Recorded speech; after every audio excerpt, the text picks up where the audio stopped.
Ghost Soldiers: The Epic Account of World War II's Greatest Rescue Mission by Hampton Sides.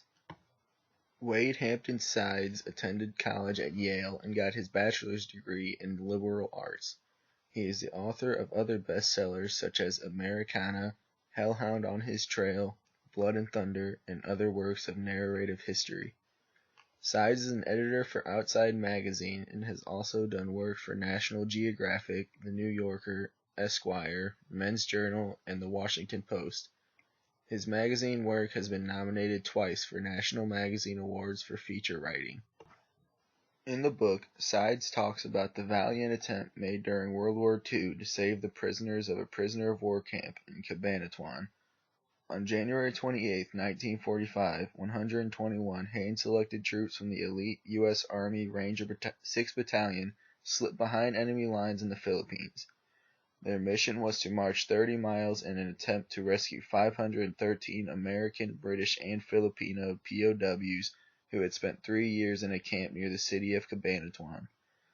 The prisoners included the last survivors of the Bataan Death March left in the camp and their extraordinary will to live. Their mission was successful, and upon arrival back in the United States, they were all viewed as national heroes. Throughout the book, Sides had many quotes he got from interviews he had with survivors. He acknowledged all of these sources at the end of the book, as well as tell about where some of them are today.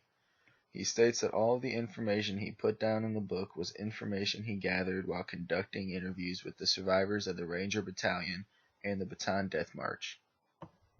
I do believe that Sides is a credible source, not only because he has quotes explaining what he talks about, but he studied history a little in college and gathered up information from people who actually lived in the time.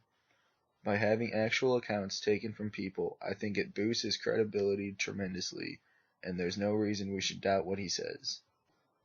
I do believe that the book Ghost Soldiers: The Epic Account of World War II's Greatest Rescue Mission is a credible source. I believe that Hampton Sides does a good job of explaining what happened during World War II and showing how soldiers fighting overseas acted differently. With the use of direct quotes from soldiers, I think the book is a reliable source. He used first-hand accounts to show what the soldiers went through and how they handled themselves throughout the war. All in all, I think Ghost Soldiers by Hampton Sides is a fantastic book and would recommend it to anyone wanting to learn more about World War II.